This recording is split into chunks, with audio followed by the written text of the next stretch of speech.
Walau angka kumulatif positif COVID-19 di wilayah Indonesia termasuk Papua Barat relatif terus mengalami penurunan, namun kewaspadaan masih perlu dilakukan guna cegah terulangnya lonjakan kasus, terlebih dengan munculnya varian baru COVID-19 yang disebut B1621 atau populer disebut varian Mu. Varian B1621 atau varian Mu pertama kali terdeteksi sekitar bulan Januari 2021 di wilayah Amerika Latin, khususnya negara Kolombia dan Ekuador. Saat ini varian tersebut telah terdeteksi di setidaknya 40 negara di dunia. Walau Badan Kesehatan Dunia WHO menggolongkan varian B1621 atau varian Mu dalam kategori Variant of Interest atau VOL, artinya mutasi corona, virus ini patut mendapat perhatian lebih. Namun jika dibandingkan dengan varian sebelumnya yang menimbulkan gelombang pandemi kedua di seluruh dunia yang berawal dari India, yaitu varian Delta atau B1617, yang oleh WHO dimasukkan dalam kategori Variant of Concern atau VOC, yang artinya mutasi coronavirus perlu diwaspadai karena dinilai lebih ganas dari varian Mu.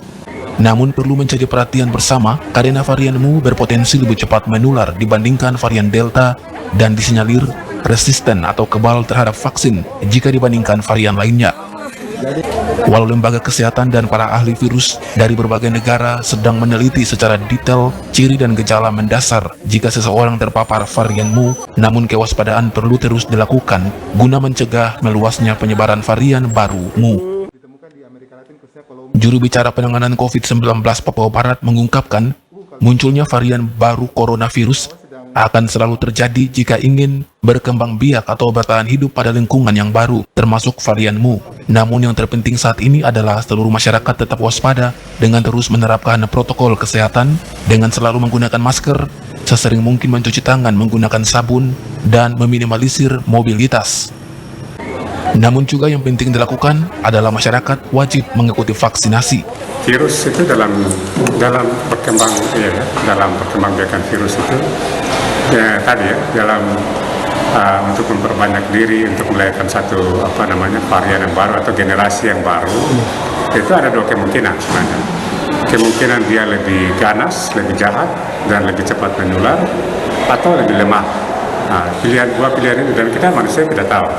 Kita belum bisa memastikan apakah hasil turunan dari varian-varian yang ada ini dia lebih ganas atau lebih baik atau lebih jinak dari yang ada. Oleh karena itu kita harus waspada dulu, waspada, dan kemudian yang paling penting kita mendorong masyarakat atau sebagian besar populasi itu untuk mendapatkan vaksinasi dulu, mendapatkan vaksinasi supaya kita menghambat peluang untuk virus itu berkembang biak, memperbanyak diri, dan kemudian kita bisa sama-sama membentuk satu kekebalan kelompok untuk kemudian kita nanti dalam tanda petik bisa hidup berdampingan dengan virus. Kenapa bisa hidup berdampingan dengan virus?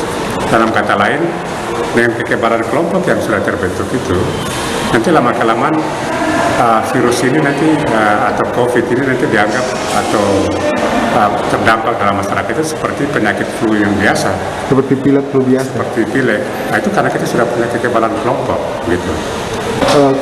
Disinyalir virus yang varian baru yang muncul ini dia resisten terhadap vaksin yang sudah kita terima saat ini. Ya, jadi memang ada para ahli yang mulai menganalisa seperti itu ya. Mungkin dari beberapa kelompok atau beberapa negara yang dilaporkan bahwa ternyata varian yang lahir ini, yang timbul sekarang ini, dia resisten. Tapi yang paling penting sebenarnya apa upaya yang kita lakukan dulu. Gitu. Jadi kalau kita baru mendengar informasi seperti itu terus kemudian kita menganggap bahwa ternyata vaksinasi tidak bermanfaat. Ternyata tidak. Kalau saya yang paling penting kita harus